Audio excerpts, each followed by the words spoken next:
Bismillahirrahmanirrahim. Qala al-mu'allifu rahimahullah wa nafa'ana bihi wa bi'ulumi fid dharain amin. Babul khiyar. Bab tentang khiyar. Khiyar niku hak bagi penjual atau pembeli untuk melanjutkan atau untuk melestarikan jual beli atau membatalkannya atau menghentikannya, jadi atau tidaknya, itu namanya khiyar. Hak untuk jadi atau tidak itu disebut dengan khiyar. Khiyar itu memilih terus atau memilih radadi. Al-aslu fil bai' al-luzum. Aslinya dalam jual beli itu adalah sifatnya luzum, akad yang luzum yang tidak bisa dibatalkan.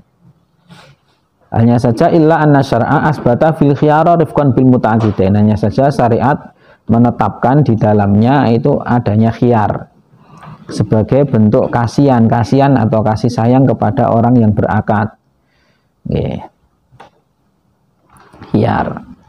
Apa itu makna khiyar? Makna khiyar talabu khairil amraini min imdha'il aqdi wa fashihi. Khiyar dari kata khair. Khair mana baik, mana yang terbaik. Makna khiyar adalah mencari yang terbaik antara dua hal, yakni meneruskan akad, melanjutkan akad atau melestarikan akad, ataukah membatalkannya. Nah, aqsamul khiyar salasatun. Khiyar ini pembagiannya ada 3, setidaknya dalam mazhab Syafi'i. Kalau kita berlintas mazhab nanti ada tambahan lagi, ada khiyar ru'yah, ada khiyar ghabn dan lain-lain. Setidaknya kita mengenal khiyar dalam mazhab Syafi'i dulu. Pertama khiyaru majlisin. Yang pertama adalah khiyar majlis, yang kedua khiyaru syartin, khiyar syarat, yang ketiga khiyaru aibin, khiyar aib. Nanti masing-masing akan akan dibahas di khiyar majlis, khiyar syarat, khiyar aib. Al-awwal khiyarul majlis. Yang pertama khiyar majlis. Yathbutu lil aqidaini al-khiyaru madama fi majlisil aqdi. Bagi dua orang yang berakad, ini dia masih memiliki khiyar, ditetapkan baginya untuk khiyar selama mereka masih di dalam majlisul aqdi. Artinya belum berpisah, masih di tempat bertransaksi, tempat diadakannya acara transaksi. Masih di posisi itu, belum berpisah. Itu maka baik bagi penjual maupun pembeli punya khiyar, namanya khiyar majlis. Makanya disebut majlis karena masih di majlis. Meskipun barang sudah dipegang, uang sudah diberikan, ini bagi pembeli maupun penjual masih boleh punya hak dan tidak boleh dihalangi oleh oleh lawannya. Aku rasido wae. Nah, ini harus hak ini diberikan oleh syariat sehingga nggak boleh dihalangi. Namanya khiyar. Wa yathbutu dzalika fi jami' anwa'il bai'. Nah, semuanya khiyar ini berlaku untuk segala macam bentuk jual beli. Khiyar majlis ini. Jual beli salam dan lainnya, jual beli, semua bentuk jual beli. Itu yang penting itu jual beli ada niku ada khiyar ini. Wala yajuzu syartun nafil khiyari fil aqdi. Bahkan tidak boleh mensyaratkan tidak adanya khiyar. Jadi barang yang sudah kadung diakati nggak boleh dibatalkan misalnya ngoten nggih. Nah, disepakati seperti itu, kesepakatan ini batal. Karena kesepakatan ini berlawanan dengan hukum, ini batal demi hukum. Nah, secara hukum boleh selama masih dalam majelis, ini siapapun baik penjual maupun pembeli boleh membatalkannya. Kalau sudah berpisah nanti sudah tafarruq, itu baru gugur haknya untuk membatalkan. Nah, saat ini misalnya ada orang yang sudah kadung sudah beli barang kemudian sudah dibawa pulang, berarti kan sudah nggak ada khiyar ini. Khiyar majlisnya sudah terhapus dan barangnya sempurna, nggak ada cacat. Kalau cacat masih ada namanya khiyar aib nanti. Ono cacate namanya, nanti bisa membatalkan itu karena khiyar aib namanya. Dan tidak ada persyaratan, kita angguse selama 3 hari, kalau 3 hari saya cocok ya berarti jadi, kalau enggak ya enggak jadi. Tidak ada itu tadi, berarti enggak ada khiyar syarat. Khiyarnya sudah enggak ada. Tapi dia benar-benar menyesal, ingin mengembalikan, ingin enggak jadi. Nah, hukum asalnya nggak boleh ini, nggak artinya apa, hukum asalnya ini nggak bisa dibatalkan. Tapi ada akad baru namanya iqalah. Nah, iqalah itu akad yang baru. Ini beda dengan khiyar. Ini kenapa ini saya sampaikan, karena banyak yang salah paham antara khiyar dengan iqalah. Lu nyatanya kan kalau sudah dibawa pulang, nyatanya masih boleh dikembalikan kalau yang penting lawannya setuju. Itu namanya bukan khiyar, itu namanya iqalah. Iqalah itu sebuah akad yang baru. Bahkan ada sebagian yang mengatakan akad jual beli baru nih, jadi dibalik gini itu akad yang baru nih. Jadi si penjual itu disuruh membeli lagi. Kalau dia mau kan nggak apa-apa dengan harga yang sama. Misalnya kayak rong dino, terus wah rasido wae. Ini iqalah namanya. Nah, iqalah itu seperti jual beli yang lain, tergantung lawannya mau atau tidak. Kalau khiyar ini kan mau nggak mau. Asalkan yang satu itu menghendaki untuk membatalkan, maka yang lainnya tidak boleh menghalangi. Itu namanya khiyar. Kalau iqalah itu tergantung lawannya. Kalau tuku barang, Pak Latif misalnya, kemudian tidak ada khiyar gitu, kemudian wah kalau rasido wae ini gitu. Ini tergantung Pak Latif. Kalau Pak Latif nggih pun mboten napa-napa, dibatalkan. Nah, itu namanya iqalah. Iqalah itu pembatalan. Ada yang mengatakan iqalah itu akad yang baru. Dibeli lagi cara ngoten nggih. Jadi beda nggih antara iqalah dengan khiyar. Kalau khiyar itu masih di dalam majelis, kemudian wis rasido wae ngoten niku. Enggak jadi. Jadi akadnya dianggap tidak ada. Dibatalkan. Iya. Kalau misalnya DP dan enggak jadi itu DP-nya hilang tuh. Nah, itu 3 mazhab melarang, tapi ada 1 mazhab Ahmad bin Hambal memperbolehkan. Ya, jual beli DP ini nek sido ya berarti termasuk bagian dari saman, tapi kalau nggak jadi hangus. Nggak, maksudnya jenengan nanti niku. Itu namanya arbun atau urbun. DP sendiri itu ngobrol. Apa enggak? Duit panjer ya, duit panjer ya. Duit panjer ya bener. Wala yathbutu fima la yusamma bai'an. Kemudian ini tidak berlaku pada akad-akad yang tidak disebut dengan jual beli, seperti kal ibro, suluh nggih, suluh ibro, nanti akan ada babnya hibah, itu enggak ada khiyar. Wasyarikah syirkah juga enggak ada khiyar. Wal qirat, warrahan, wal hawalah, wal ijarah. Nikah ya tidak bisa niku nggih. Karena tidak disebut dengan nggih. Nggih. Tapi di sini juga ini setidaknya mazhab Syafi'i nggih. Banyak mazhab yang lain yang menetapkan khiyar di selain jual beli. Seperti ijarah.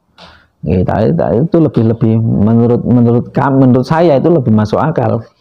Ditetapkannya khiyar pada ijarah misalnya. Kan masih makna muawadhahnya kan tetap ada di situ kan. Tapi di sini tidak boleh karena tidak masuk kategori B itu kan ain dengan ain, itu namanya B. Bai'ul manfaah ini nggak dikenal dalam perspektif mazhab Syafi'i. Syurutul muawadhati allati yasbutu fi khil majlis. Syarat-syarat akad muawadhah, akad tukar menukar yang ditetapkan di dalamnya adanya khiyar majlis. Pertama, antakuna muawadhatan mahdhah. Yang pertama harus muawadhah yang murni, artinya barang ketemu barang. Kharaja bin nikahu, nah, mengecualikan pernikahan. Akad nikah itu kan bukan pertukaran barang dengan barang. Fala khiyar majlisin fihi. Karena perempuan itu dikasih mahar itu bukan berarti dia dibeli. Kalau dibeli kan menjadi milik suami.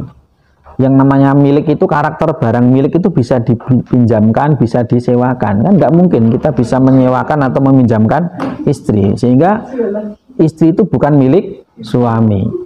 Nah, ketika orang mengatakan kau adalah milikku, kita saling memiliki, itu bahasa yang keliru sebetulnya itu. Kau adalah milikku. Adalah milikku itu enggak.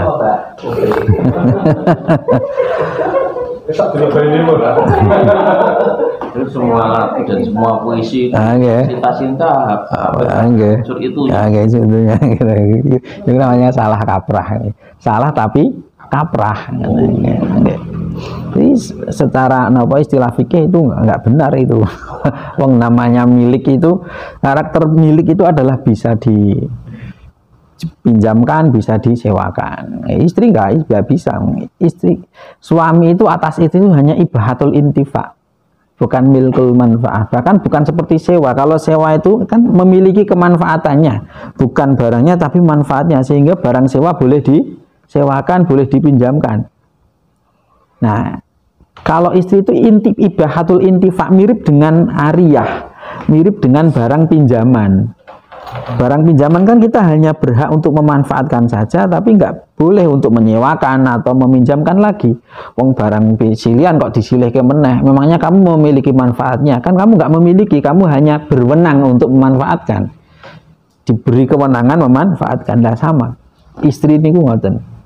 Sehingga nikah itu tidak memiliki, tidak kemudian istri menjadi milik suami. Nanti ketika itu diartikan sebagai milik itu nanti seperti budak.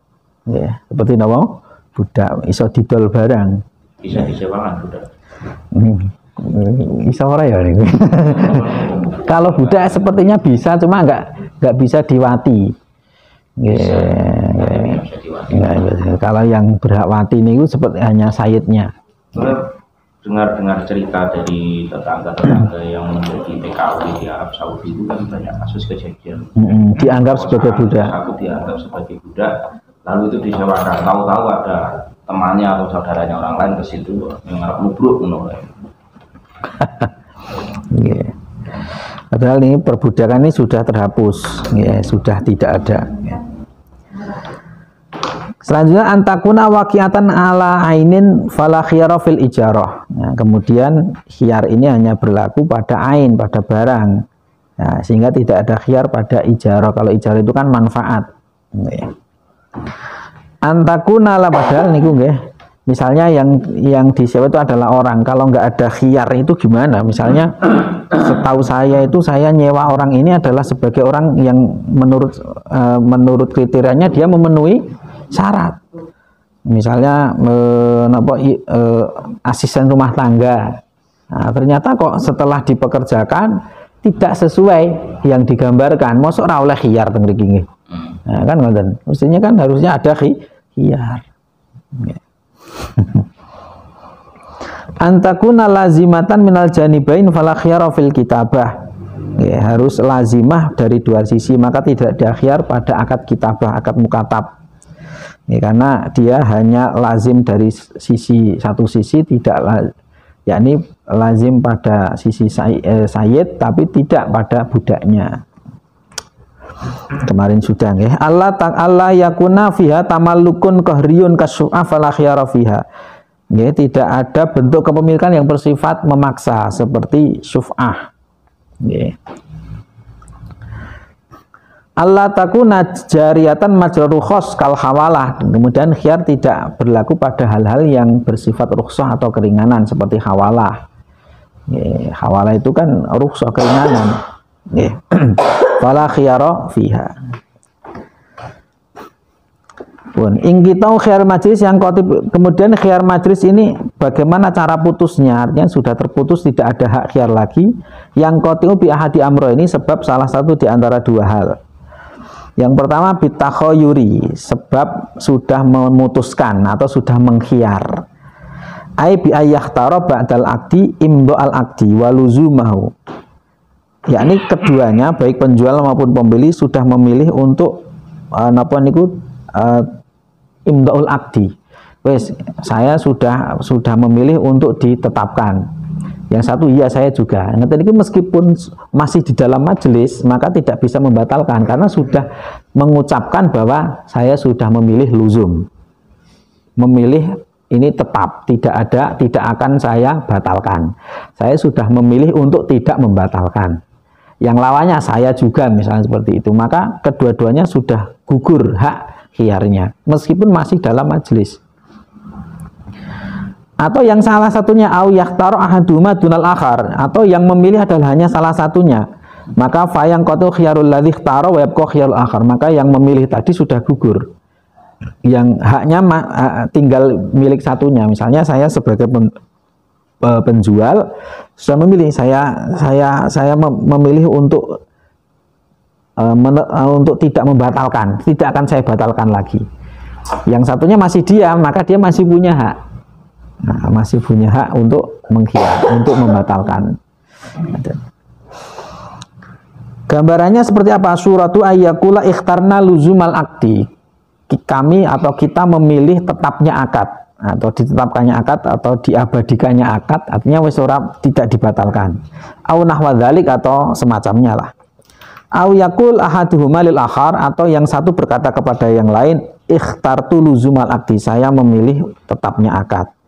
Fayang qatiu khiyarul qail, yang mengatakan tadi maka sudah putus atau sudah hilang hak khiyarnya, tinggal yang satunya. Itu yang pertama dengan takhoyur. Yang kedua, hak ini akan menjadi lepas bit tafarruqi bil abdan, karena berpisah tubuh, berpisah dari majelis akad. Perpisahannya urufan, secara uruf. Artinya ketika secara umum orang mengatakan ini sudah berpisah, maka ini berarti sudah pisah majelis, ini sudah tidak satu majelis lagi. Urfan wakhtiyaron, wakhtiyaron ini bukan karena terpaksa, karena ukurannya tidak dijelaskan. Ukurannya majelis akdi ini seperti apa, kan nggak pernah ada penjelasan itu. Ketika tidak ada penjelasan maka dikembalikan ke uruf. Ini kaidahnya seperti itu. Sesuatu yang tidak dijelaskan oleh Quran maupun hadis, penjelasan ukurannya, maka ukuran itu dikembalikan kepada uruf. Uruf itu pandangan secara umum. Nah, seperti misalnya ada misalnya tasabuh, atau laki-laki menyerupai perempuan, perempuan menyerupai laki-laki. Itu kan prinsipnya yang dilarang adalah menyerupainya. Lah, bentuk menyerupainya itu seperti apa? Nah, ini banyak hal-hal yang menyerupainya itu dikembalikan kepada uruf. Misalnya rok. Rok itu di Indonesia itu sampai sekarang masih dianggap sebagai pakaian khusus wanita, sehingga laki-laki haram hukumnya pakai rok. Barangkali di tempat lain tidak seperti itu. Di Finland gitu. Di Finlandia atau kalau dulu ada film Highlander itu. Yang pakai rok. Pakai rok. Nah, di sana dianggap tidak menyerupai perempuan, sehingga nggak apa-apa. Nah, ini uruf ini namanya. Celana panjang itu di era dulu itu masih menjadi ciri khasnya laki-laki. Saya masih ingat betul itu fatwa haramnya perempuan pakai celana panjang, bukan celana dalam loh. Ciri ini celana dalam niku makruh saja ketika tidur kan, gitu. Pakai celana dalam makruh kalau tidur. Ciri ini ciri ini. Celana panjang dulu sempat fatwanya jelas haram itu perempuan, karena bukan apa-apa, karena menyerupai laki-laki. Tapi seiring perkembangan zaman ternyata kan sudah tidak identik dengan laki-laki sekarang, laki-laki lagi sekarang. Artinya apa? Celana orang tidak bisa diukur laki-laki perempuan dilihat dari celana panjang. Ya mungkin ada jenisnya saja, nggih. Kalau pernah niku milih-milih celana niku kagem putri niku kleru. Mulane kok sempit kene niku kula ngoten nggih. Bagian niku kok sempit. Oh, arang untuk perempuan gitu nggih. Ora butuh kurungan ya.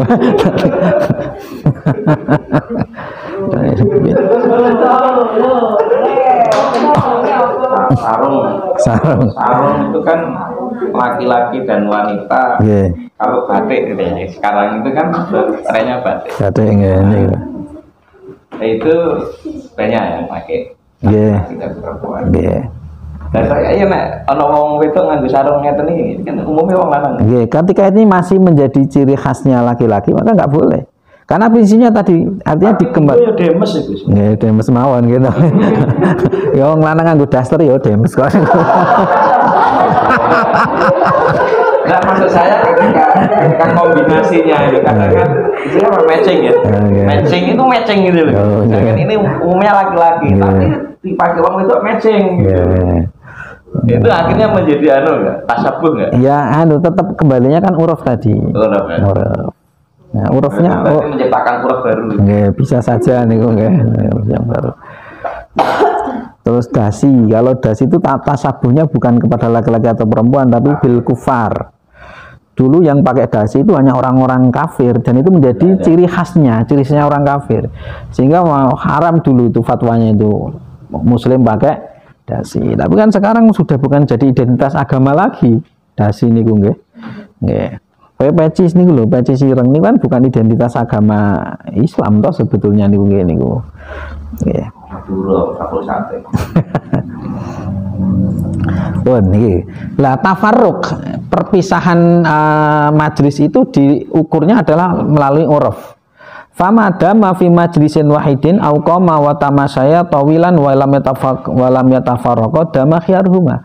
Selama mereka masih dalam satu majelis ataupun mereka berdiri bersama, berjalan bersama di waktu yang panjang yang lama tapi nggak berpisah, maka masih punya hak khiyar majelis. Wa in a'radu amma yata'allaqu bil aqdi, meskipun mereka sudah berpaling atau sudah membicarakan hal-hal yang tidak berkaitan dengan akad lagi, wis membicarakan yang lain-lain. Jual belinya sudah selesai tapi masih dalam majelis. Nah, wis ganti pembahasannya wis membahas janda baru misalnya, wis ganti kan. Ya. Fakul luma adal urfu tafarruqan u'tubirat tafarruqan. Apapun yang dianggap atau dihitung oleh uruf sebagai perpisahan maka dianggap berpisah. Jadi kasusnya orang berjual beli pada saat perjalanan katakanlah yang saat ini umroh itu. Yeah. Nah, berarti dia masih dalam satu majelis terus itu. Andalannya ya sak kamar, ya sak bis kayak gitu. Yeah. Ya. Ini kan selama apapun itu buat tamasya ya. Ketika bareng-bareng loh. Nah, sempat wes berpisah. Ya pas ning kamar mandi bisa. Nah, bisa loh nih. Bisa. Suaru tafarruq nggih, gambaran-gambaran berpisah. At-tafarruqu fi dukkanin shaghir yakunu bil khuruj minhu. Berpisah dalam pada napa niku toko yang kecil itu berpisahnya adalah dengan cara keluar. Keluar dari toko berarti sudah pisah. Kalau tokonya kecil. Wa tafarruqu fi dukkanin kabir yakunu bil intiqal min maudhin ila maudhin akhar. Ketika niku tokonya besar seperti dengan masuk di Matahari atau di nggone napa? Wis ra ono sak Matahari. Kok isih ono? Ora sih nggih. Temune Ramayana atau Rame niku dikatakan berpisah ketika jenengan sudah pindah ke stan yang lain misalnya. Nah, itu sudah dianggap berpisah meskipun belum keluar dari tokonya. Ini ruang akad pembiayaan sama counter teller itu bisa dikatakan itu perpisahan ya.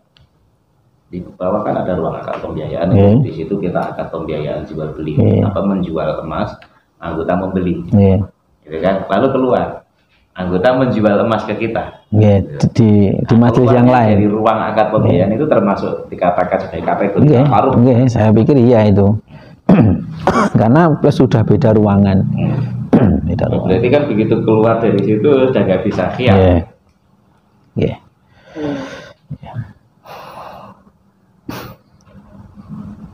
Kemudian wa tafarruqu fi syari awis sahah bi ayyi waliyah tuma dhuhrahu lil akhar wa yamshi thalatha khatawat. Ketika itu di jalan transaksinya, maka berpisahnya adalah ketika sudah berparing, sudah memalingkan niki punggungnya dan sudah berjalan 3 langkah.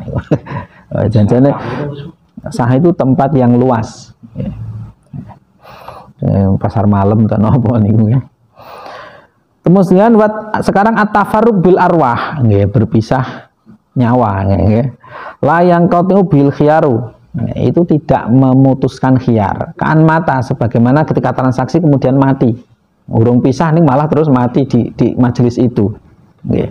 Maka fayat butul khiyarul warasatihi, maka diwariskan khiyarnya. Jadi ahli warisnya yang batal kita ora kan ngoten nggih. Maka dzalika lau junna ughmiya alaihi fayantakil khaliwalihi. Begitu juga ketika dia menjadi gila atau menjadi ayan belum gugur. Artinya khiyarnya pindah kepada walinya atau kerabatnya. Wa tafarruqu mukruhan la yang qatiu bil khiyaru kadzalik. Berpisah tapi karena dipaksa itu tidak memutuskan hak khiyar. Nggih. Nah, sekarang saya ini majlisul akdi saja itu mendefinisikannya itu sekarang para ulama itu sudah, ini kan gambarannya gambaran klasik banget. Artinya jual beli ketemu langsung, sehingga dalam satu majelis. Sampai di mazhab Syafi'i ini nggih, syaratnya jual beli kan dalam harus satu majelis. Itu ketika pembeli itu naik onta satu, penjualnya onta yang lain itu nggak boleh kok. Ngoten nggih. Karena sudah secara uruf dikatakan beda urufnya saat itu. Berbeda ketika tidak di kendaraan, sama-sama sudah di meskipun jauh jaraknya, misalnya di lapangan, itu masih boleh bertransaksi dengan cara teriak-teriak, saling berteriak ini. Nah, ini pisahnya seperti apa? Ketika dia sudah melangkah dari tempat ia berteriak itu, meskipun melangkahnya mendekat, itu menjadikan gugur khiyar majelisnya. Kalau majelis akdinya ini yang klasik loh nih, ini bisa kita kiaskan. Yakni jual beli melalui apa?